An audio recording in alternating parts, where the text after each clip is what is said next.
yakni makmum yang seorang. Anil imami, daripada imam, qalilan, sedikit.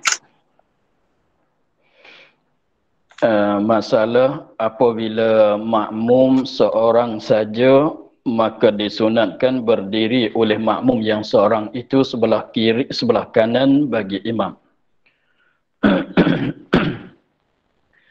Kemudian masalah berdiri oleh makmum daripada imam itu, sekiranya kalau makmum itu seorang, maka sekiranya bersamaan tumit makmum dengan tumit imam, maka sah mengikutnya.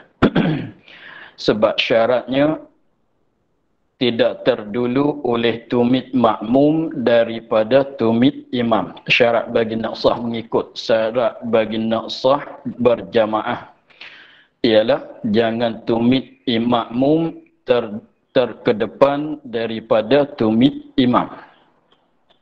Sekiranya kalaulah tumit makmum dan imam itu bersamaan, maka tak mengapa, tetapi makruh.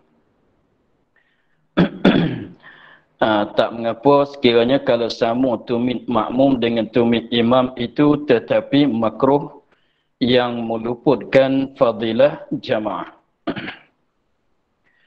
Kemudian yang sunatnya terbelakang sedikit tumit makmum daripada imam. Jadi bawah, jadi ke bawah daripada bersamaan. Yang sunatnya kalau bersamaan itu makruh, maka ke bawah sedikit itu adalah sunat. Tetapi yang afdalnya ialah yang afdalnya ialah cara kita makmum seorang tadi, apabila dia berdiri dekat dengan imam, belakang sedikit daripada imam, sekiranya hujung jari dia sama dengan tumit bagi imam. Itu lagi itu pada masalah 432.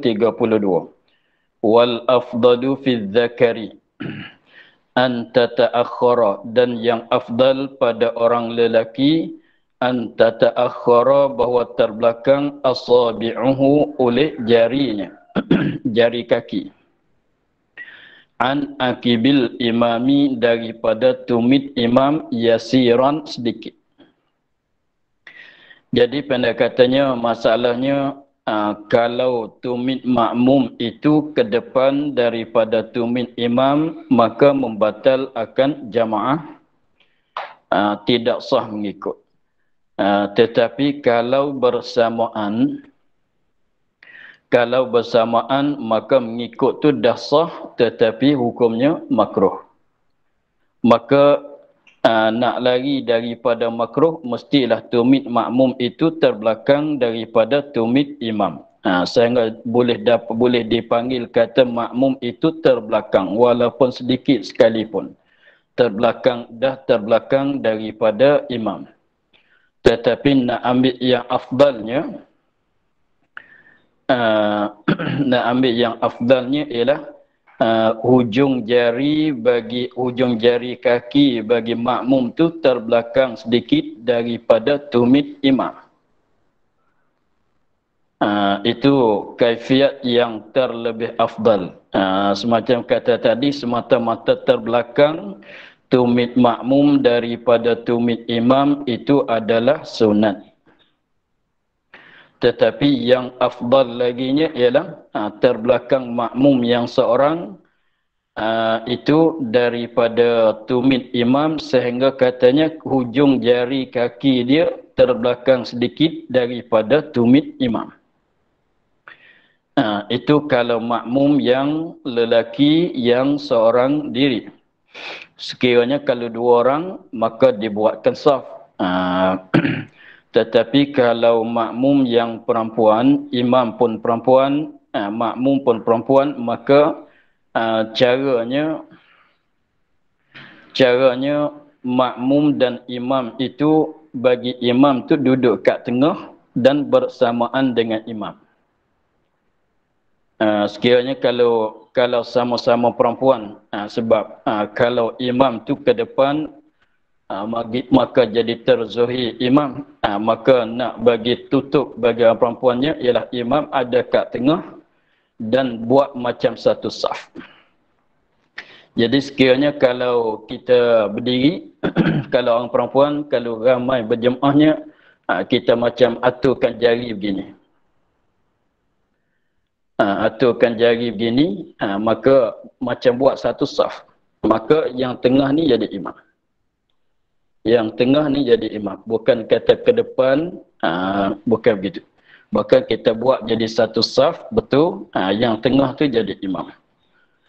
Tak mengapa nisbah bagi orang perempuan tu bersamaan tumit makmum dengan tumit perempuan tu, tak mengapa. Tak jadi makruh. Yang kata makruh tu nisbah bagi orang lelaki saja.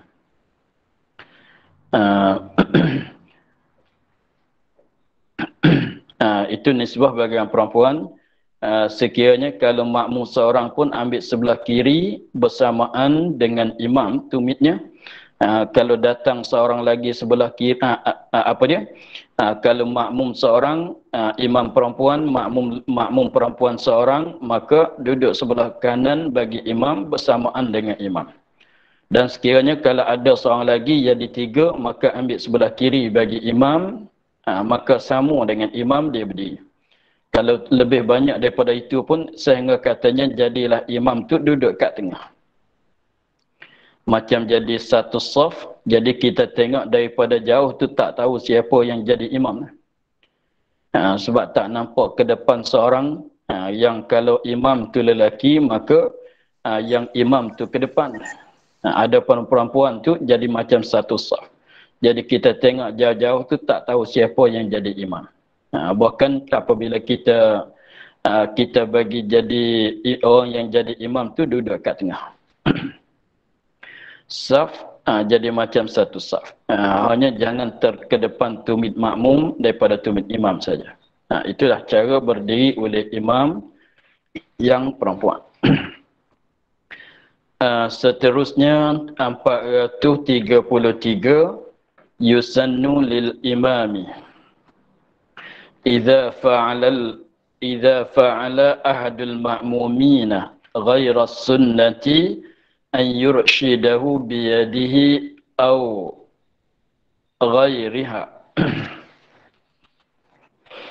Yusannu lil imami, disunatkan bagi orang yang jadi imam, idza fa'ala ahadul ma'mumina, apabila ada mengereja, ada buat, ada melaku oleh salah seorang daripada makmum-makmum, mengerjakan apa? Ghairas sunnati, akan yang tidak sunnah.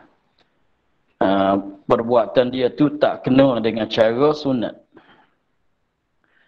Disunatkan apabila ada mana-mana makmum, seorang ke, dua ke, katalah apabila adalah daripada kalangan makmum tu ada mengerjakan perkara yang tidak disunatkan, menyalahi dengan sunnah, an yurshidahu, disunatkan menunjuk ia, tunjuk cara, mengisyarat, yurshidahu biyadihi, dengan tangannya, tangan bagi imam, al-ghairiha, atau tunjuk dengan lain daripadanya, daripada tangan.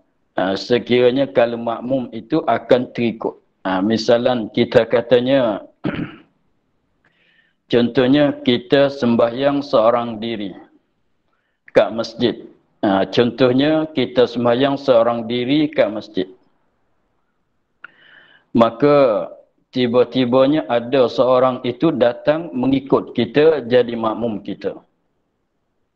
Maka seorang yang baru datang, yang dia mengikut kita itu, dia duduk jauh daripada kita, duduk sebelah belakang kita, ambil 3 hasta daripada kita yang jadi imam.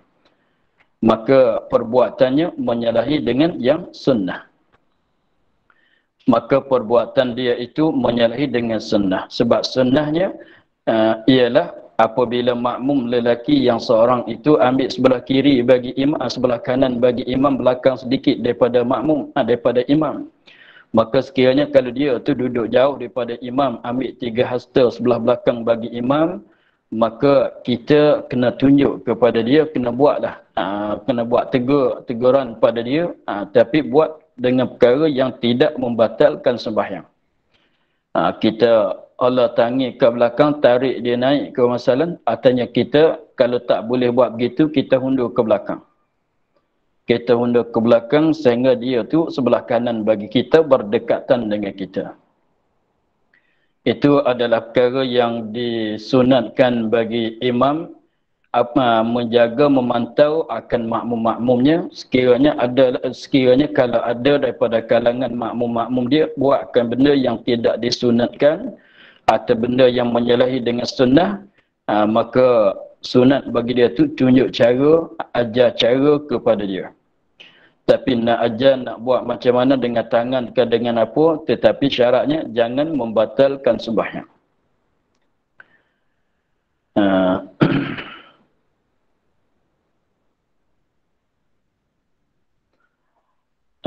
Sebab itu berdalil dengan hadis Nabi SAW.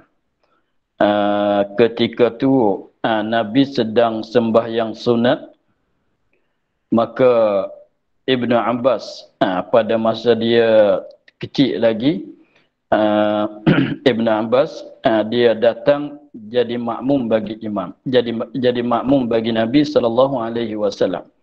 Maka Ibnu Abbas berdiri sebelah kiri bagi Nabi. Padahal dia seorang saja yang jadi imam sembahyang sunat kat rumah.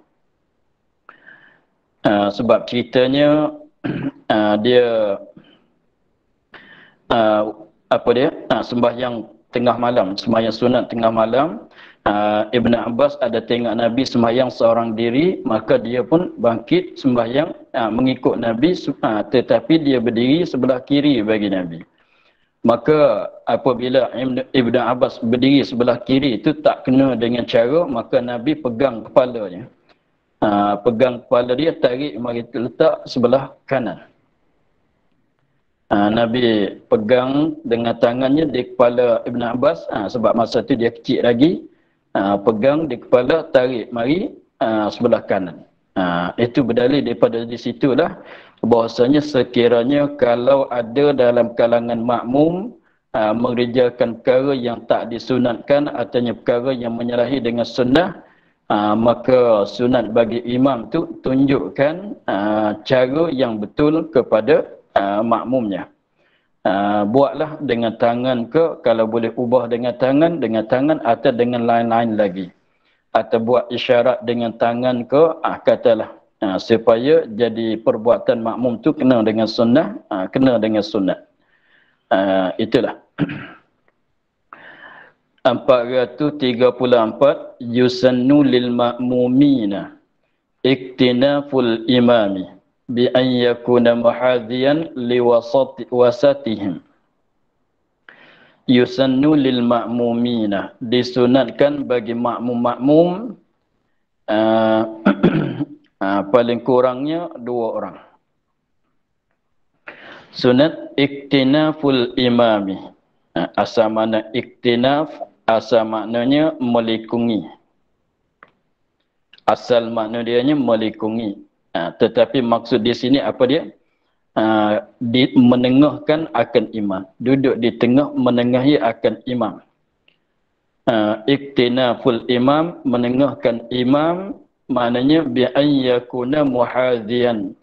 Dengan bahasa adalah imam itu muhadhiyan, membetuli liwasatihim, akan yang tengah bagi mereka itu, bagi makmum. Jadi sunatnya apabila jadi ramai makmum tu, kalau kita katanya 3 masalah, makmum 3 orang membuatkan saf di belakang imam, maka orang tengah tu betul dengan imam. Jadi sunatnya begitu. Orang tengah tu kalau 3 masalah, kalau makmum 3 orang, imam tu mesti betul dengan orang yang tengah, orang yang kedua. Sebab kalau makmum 3 orang bilang daripada sebelah kanan pun, yang kedua bilang daripada sebelah kiri pun, yang kedua, maka makmum, maka imam tu kita kena pisah, kena usaha jadi imam tu betul dengan orang tengah.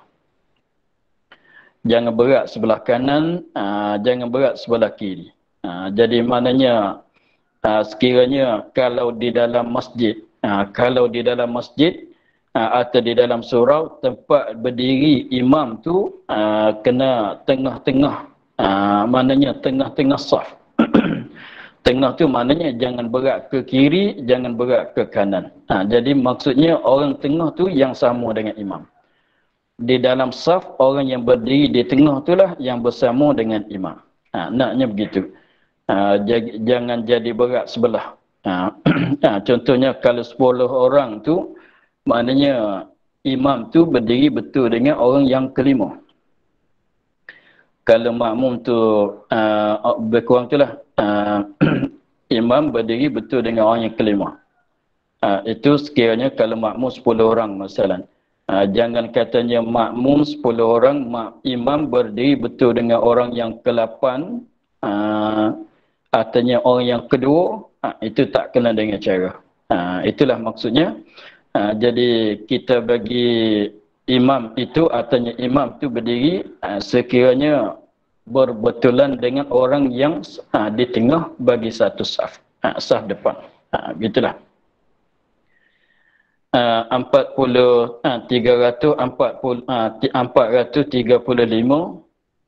alla yakifal ma'mumu munfaridan fis saffi. Ini maklum bahawa tiada berhenti, tiada berdiri oleh makmum hal keadaannya seorang diri fis saffi, pada saf. Jadi tak disunatlah. Jadi sunatnya bagi makmum itu jangan dia berdiri seorang diri. Sekiranya kalau saf di depan tu belum penuh lagi, memenuhkan saf di depan. Sekiranya kalau saf di depan tu dah penuh, maka tengok depan lagi ke datang, ya ada sebut caranya. Jadi maknanya makruh yang meluputkan fadilah sembahyang. Ini nisbah bagi makmum lelaki, ya. Nisbah bagi makmum lelaki itu cara-cara dianya. Itu saya ada atas gambar kat Ustaz Zaidi, ya. Cara, tapi tulisan dengan bahasa Arab. Cara berdiri oleh makmum. Kalau perempuan, kalau ada perempuan, kalau ada lelaki, kalau ada anak, kanak-kanak macam mana nak berdirinya, nanti boleh rajak sama Ustaz Zaidi, ya.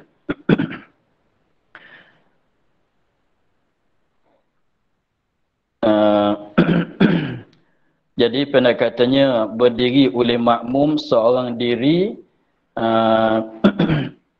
tak masuk di dalam saf, tak jadi saf, itu makruh yang meluputkan fadilah jamaah. Maka cara mana dia nak buatnya? Wa in wajada, tengok 436, wa in wajada sa'atan fi saffi sunna lahu an yadkhulaha wa lahu an yakhtariqa as-sufufa wa in zada ma bainahu wa baina saffiha ala salasati sufufin fa aksara. Wa in wajada sa'atan, dan jikalau dapat ia seorang, sa'atan akan ruang, akan tempat kosong, fis safi, pada saf, sunnalahu an yadkhulaha, sunat baginya, bagi seorang itu masuk ke dalamnya, ke dalam sa'at tadi, tempat kosong. Dan sekiranya kalau saf yang belakang itu dah penuh, tetapi saf yang sebelum pada belakang atau saf depan-depan lagi itu ada kosong, maka sunat dia melangkah pergi kepada saf yang ada kosong itu untuk nak mengisikan di tempat kosong. Walahu, dan harus baginya an yakhtariqa, meredahkan, membukakan, meredahkan as-sufufa, akan saf-saf, Sekiranya kalau saf yang, contohnya kalau makmum itu sembahyang ada 5 saf masalan. Tetapi saf yang pertama tu ada kosong lagi. Dia baru datang. Tengok-tengok saf di sebelah yang, saf yang kelima penuh. Saf yang keempat dah penuh. Saf yang ketiga dah penuh. Saf yang kedua dah penuh. Tetapi saf yang pertama ada kosong lagi. Jadi maknanya boleh dia nak redahkan, boleh dia nak bukakan, nak menyelitkan antara saf-saf 5, 4, 3, 2 untuk nak memenuhkan, untuk nak mengisikan di tempat kosong pada saf yang pertama. Itu tidak makruh. Tidak makruh sebab salah bagi makmum yang kedua yang berkebetulan dengan tempat kosong itu. Salah bagi makmum yang kedua, yang ketiga, yang keempat, yang kelima. Kenapa mereka itu tidak memenuhkan, tidak mengisikan, tidak memenuhkan tempat kosong pada saf yang pertama. Jadi dia yang baru datang tu boleh nak lalu kat celah-celah saf, nak membukakan saf untuk nak mengisi di tempat kosong tadi. Wa in zada ma bainahu wa baina saffiha, dan jikalau adalah, jikalau lebih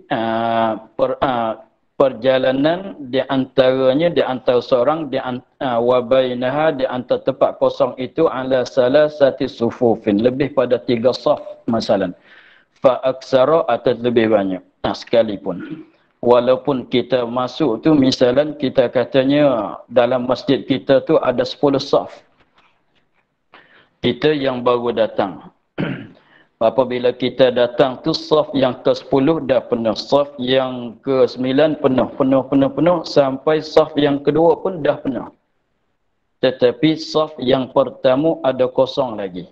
Sekalipun boleh dia nak mengelak-mengelak untuk nak masuk, nak menyelit untuk nak masuk melalui kat celah saf yang ke-10 sampai saf yang kedua naik pada saf yang pertama. Itu tak salah.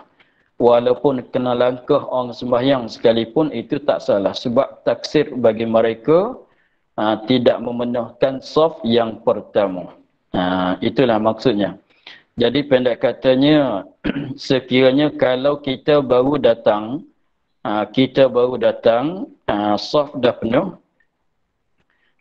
Kalau kita baru datang, maka di situ kita tilik.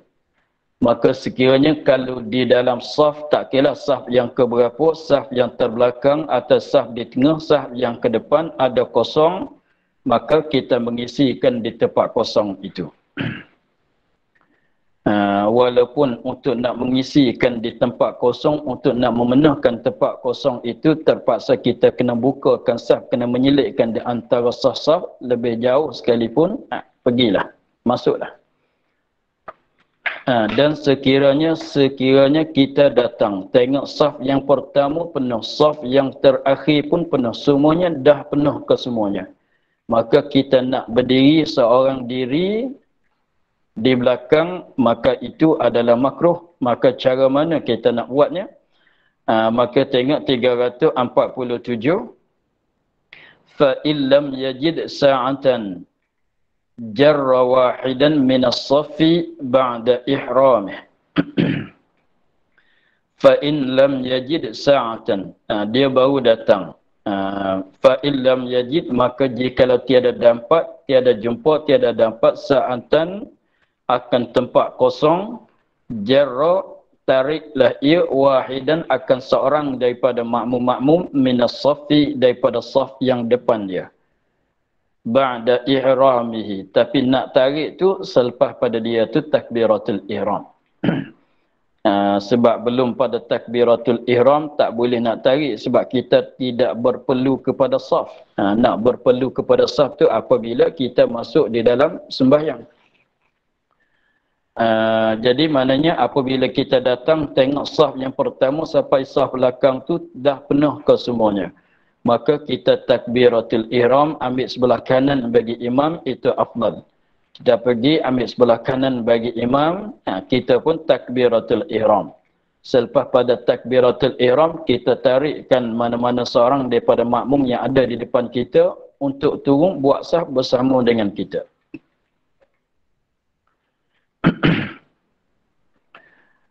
uh, tarikkan mana-mana seorang yang bersama yang ada di depan kita. Jadi maknanya saf yang depan kita tu ada kosong lah. Jadi ada kosong. Maka yang ada kosong di situ tu kita barangkali ada yang lain pula datang. Yang lain pula datang itulah dia mengisikan di tempat kosong itu. Contohnya kita datang saf dah penuh, kita takbiratul ihram. Selepas pada kita takbiratul ihram, kita tarikkan orang yang di depan kita turun buat sah bersama dengan kita. Jadi tempat yang dia berdiri itu jadi kosonglah di situ. Maka barangkalinya boleh jadi nak ada lagi orang datang. Apabila seorang lagi datang, dia kena tahulah, dia kena masuk mengisi yang tempat kosong yang orang yang kita tarik tadi berdiri tadi. Maka orang yang baru datang tu dia kena masuk di sana. Itulah. Jadi maknanya kena tahu-tahulah cara kita pergi sembahyang jemaah tu, kena tahu caranya. Cara nak mengisikan saf, cara nak memenuhkan saf macam mana. Begitu.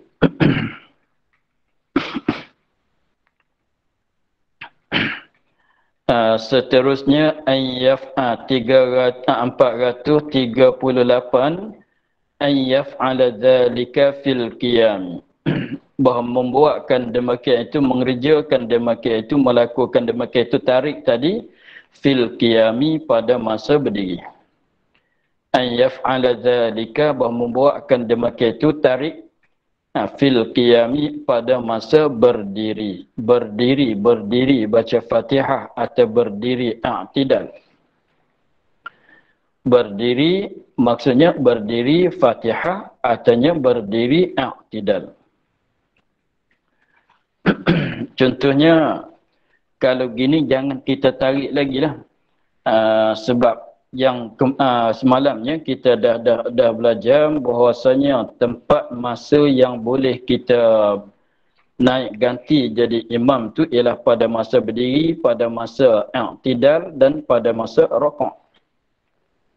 Maka sekiranya kita baru datang, tengok saf yang pertama sampai saf yang belakang dah penuh ke semuanya.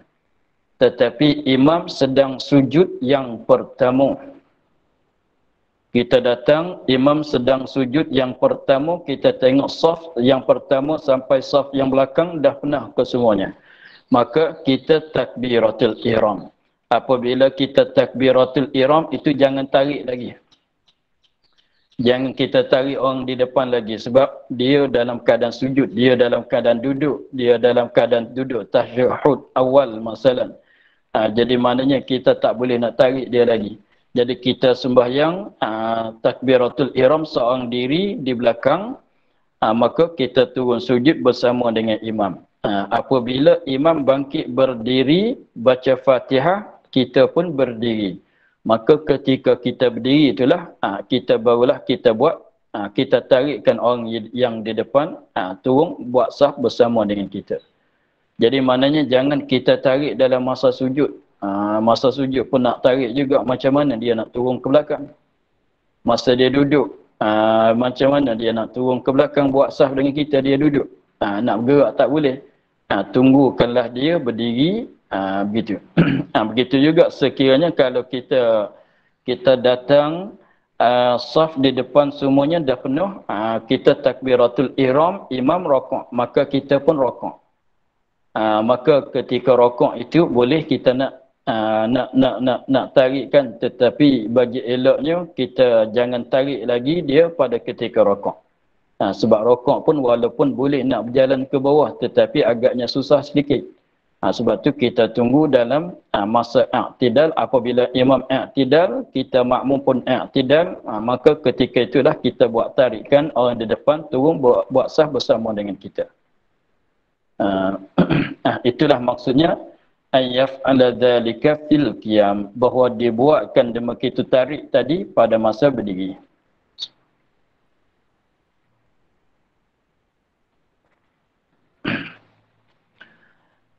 Seterusnya an yusa'idahu syakhsu al-majrur, bahawa membantukan dia oleh seorang yang ditarikkan. Sekiranya kalau kita sembahyang, tengah-tengah sembahyang di dalam saf kita, ada seorang di belakang kita tarik kita ke belakang, maka kita sokonglah, kita bantulah dia. Maknanya ada, kalau kita sembahyang dalam saf penuh, kita duduk saf yang terbelakang, tiba-tibanya ada orang cuit kat belakang kita, ada orang setuh di belakang kita, buat isyarat katanya minta turun ke belakang. Katanya ada orang pegang bahu kita, tarik kita, ada pegang baju kita di belakang tu, tarik ke belakang. Maka sunatnya kita kita turun buat saf bersama dengan dia. Jadi kita sokonglah dia tu, sebab dia sembahyang seorang diri. Kalau kita tak turun ke belakang, jadi dia tu sembahyang seorang diri. Maka lalu tu sunat bagi kitanya yang kena tarik tu kita sokong, mana ikut tarikan dia. Kita sokong dia, kita bantu dia untuk jadi saf dengan dia, maknanya kita ikut tarikan dia, ikut permintaan dia. Maksud ta'awanu 'alal birri, sokong menyokong di atas buat kebajikan. Itulah. Seterusnya 440, alla yashra'a fi as-saffi hatta yakmula alladhi qablahu. Sunat bahawa tidak masuk pada saf, mana tidak buat saf baru, tidak buat saf yang lain pula. Alla yashra'a fi saffin, bahawa tiada masuk, tiada mulai buat saf baru, hatta yakmula alladhi qablahu, sehingga sempurna oleh saf yang sebelum padanya. Jadi maknanya kalau kita datang 3-4 orang masalah masuk ke dalam masjid, tengok saf yang sebelah akhirnya, saf yang akhir itu belum penuh lagi, maka jangan kita buat saf yang baru. Jadi penuhkan satu saf, boleh diadakan. Jadi maknanya selama mana tidak penuh saf yang pertama, tidak dibuat saf yang kedua. Selama mana saf yang kedua tidak penuh, kita tidak buat saf yang ketiga. Selama mana saf yang ketiga tidak penuh, kita tidak buat saf yang keempat. Katalah hingga seterusnya. Jadi kita penuhkan saf yang pertama, kemudian saf yang kedua, kemudian penuhkan saf yang ketiga. Jadi maknanya macam itulah katanya, selama mana tidak penuh saf yang pertama, tidak ada saf yang kedua. Selama mana tidak penuh saf yang kedua, tidak ada saf yang ketiga. Itu yang sunatnya begitu. Selama mana tidak penuh saf yang ketiga, tidak ada saf yang keempat. Tidak diadakan saf yang keempat. Hingga seterusnya. Seterusnya 441, mura'atut tartibi fi sufufi bi an yakifar rijalu awalan khalfal imami, summa sibyanu, summa al-khanasa, summa nisa'u. Ini sekiranya makmum itu berbagai-bagai. Ada orang lelaki, ada kanak-kanak, ada orang perempuan, ada orang khunsa. Maka cara berdiri itu tak boleh kita nak buatkan satu saf, nak buatkan jadi satu saf, orang lelaki dengan orang perempuan, itu tak kena dengan cara. Maka cara susunannya ada cara susunannya. Inilah yang saya katanya ada Darul Ifta Mesirnya. Darul Ifta Mesirnya, ia ada buat gambar sebagai contoh. Sebagai contoh cara kita nak berdiri, orang perempuan, imam, kalau imam perempuan, makmum perempuan, macam mana cara nak berdirinya. Kalau ada orang lelaki, ada kanak-kanak, ada orang perempuan, macam mana kita nak berdirinya. Contohnya kalau kita sembahyang kat rumah, ayah jadi imam, dan juga makmum, anak lelaki dia pun ada 3-4 orang, Anak perempuan pun ada juga 2-3 orang. Dan ada mak lagi, ada isteri lagi. Ada kanak-kanak yang kecil lagi. Macam mana nak berdirinya? Tak kena dengan cara kalau kita buat jadi satu saf, walaupun mahram sekalipun, maka caranya berdirinya ada pelaturan dia. Mura'atut tartibi, mura'i mera'ikan akan tertib, akan aturan. Fis sufufi, pada saf-saf. Cara mana kita nak aturkan sembahyang saf itu? Bi an yakifar rijalu awalan khalfal imami. Selepas tu summa sibyanu, kanak-kanak. Kemudian al-khanasa, orang khunsa. Dikehendaki orang khunsa di sini ialah orang yang mempunyai 2 alat lelaki dan alat perempuan. Jadi tetapi dia tu tak nyata kata orang lelaki, tak nyata kata dia orang perempuan. Jadi maknanya tak tahu kata dia tu lelaki, tak tahu kata dia tu orang perempuan. Tetapi kalau nyata lelaki, dihukumkan lelaki. Kalau nyata sebelah balik perempuan, dihukumkan orang perempuan walaupun mempunyai 2 alat, 2 kemaluan sekalipun. Walaupun, jadi maknanya khunasa yang dimaksud di dalam kitab fiqhnya ialah orang, bukan semata-mata orang yang mempunyai 2 kemaluan. Bahkan maksudnya orang yang mempunyai 2 kemaluan tetapi tidak nyata lelaki, tak nyata perempuan. Tak nyata macam mana? Macam mana tak nyata? Bukan tengok di suara dia, bukan tengok di tingkah laku dia. Jadi kita tengok kepada kemaluan dia. Sekali-sekala sekejap dia buang airnya melalui kemaluan lelaki. Sekali-sekala dia buangkan airnya mengikut melalui kemaluan lelaki, sekali-kalanya mengikut kemaluan orang perempuan. Jadi tak boleh nak tahu, tak boleh nak putus kata dia ni orang lelaki ke orang perempuan. Tetapi kalau orang yang mempunyai 2 kemaluan yang nyata lelaki, mana setiap kali dia buang air keluar mengikut kemaluan lelaki, maka adalah orang lelaki. Setiap kali dia buang airnya, keluar air itu daripada kemaluan perempuan, maka dihukumkan orang perempuan. Maka di sini maksudnya tak nyata kata lelaki, tak nyata kata orang perempuan. Summan nisa'u, kemudian orang perempuan. Jadi maknanya contohnya kat rumah kita lah, ada bapa, ada anak lelaki yang balik 3-4 orang, ada nenek lelaki, ada juga kanak-kanak yang belum balik tapi nak solat juga. Dan juga dalam rumah kita ada khunsa, kalau tak ada biasanya baliknya tak ada lah. Dan juga ada anak perempuan yang sudah balik dan ada mak, ada isteri, katalah. Maka saf yang pertama sebelah belakang imam tu ialah saf bagi orang lelaki yang balik. Kemudian saf kanak-kanak lelaki pula. Kemudian kalau ada orang khunsa, maka orang khunsa di belakang kanak-kanak lelaki. Dan sebelah belakang bagi khunsa itulah barulah saf orang perempuan. Itu cara kita aturkan akan saf-saf sekiranya kalau ada berlainan jenis macam tadi.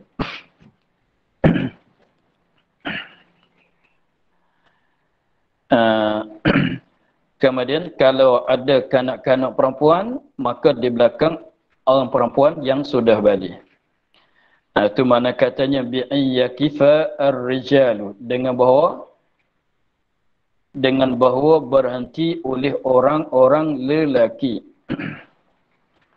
An yakifa ar-rijalu, kita bahasa Melayu ar-rijal tu orang-orang lelaki. Tetapi dalam syaraknya, juga dalam lurahnya, maksud rijal ni ialah orang lelaki yang sudah balik, yang dah balik. Maknanya kalau kanak-kanak tak panggil rajulun, tak panggil rijal. Kanak-kanak lelaki yang belum balik tu tak panggil rajulun, tak boleh panggil rijal. Dia panggil zakar, zakarun sabiyun, kanak-kanak lelaki. Artinya panggil zakarun, orang lelaki yang jadi bahasa Arabnya, untuk kita nak faham, sebagai maklumat, sebut katanya kalau seorang tu rajulun, kalau ramai tu rijal, dikatakan jamak, maka rajulun atau rijal ni ialah yang lelaki yang sudah balik. Yang lelaki, yang jantan yang sudah balik. Begitulah. Yang lelaki yang sudah balik. Maknanya kalau kanak-kanak yang lelaki yang belum balik tak dikatakan rajulun, tak dikatakan rijal. Adapun kalau orang lelaki tak tilik kepada balik tak balik, kita katanya zakarun. Kalau orang lelaki tak tilik kepada balik tak balik, maka dikatakan zakarun.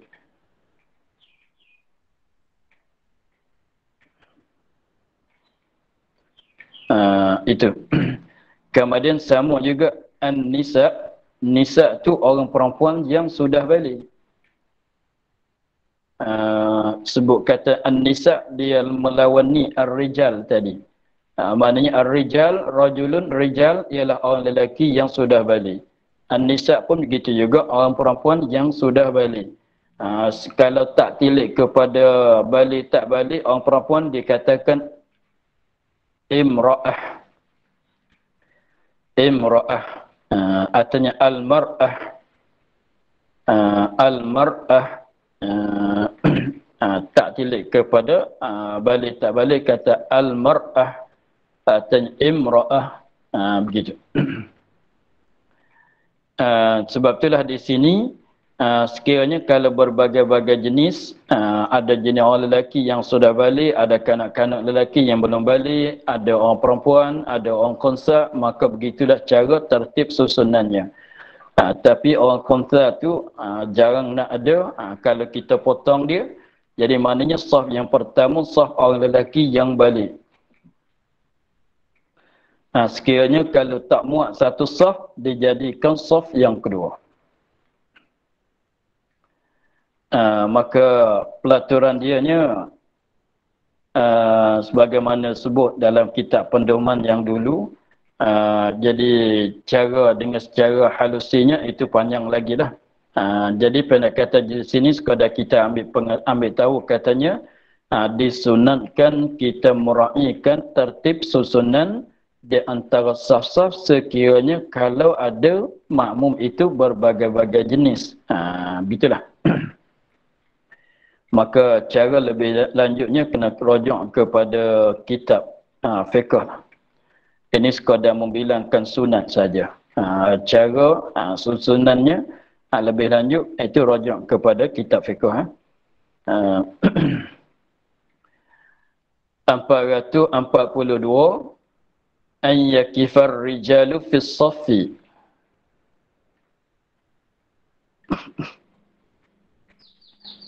Ini sama dengan yang dulu. An yakifar rijalu fis saffil awwali. Berhenti, berdiri. Dia yakifa ni maknanya berhenti atau makna berdiri. Tetapi kita ambil makna yang lebih luas, maknanya yakifa makna berhenti. Berhenti ni kalau kita terjemah berhenti luas, makna dia melekapi duduk.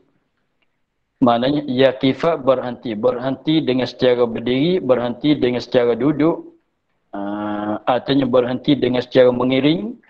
Artinya, tengoklah kalau tak kuasa berdiri, maka duduk. Kalau tak kuasa duduk, maka mengiring. Kalau tak kuasa mengiring, maka melentang. Maka sebab tu di sini dia bercakap yakifa, tak ada kata yakumu. Dia tak ada kata berdiri, katanya berhenti. Berhenti dengan secara berdiri atau dengan secara duduk, dengan secara mengiring atau dengan secara melentang. So itu luas makna dia. An yakifar rijalu fis saffil awwali. Bahawa berhenti oleh orang-orang lelaki yang sudah balik itu pada saf yang pertama. Ambil saf yang pertama. Jadi saf yang pertama itu hak bagi orang lelaki yang sudah balik. Hak yang pertama, saf yang pertama adalah jadi hak bagi orang lelaki yang sudah balik. 443 al-hirsu alaihi.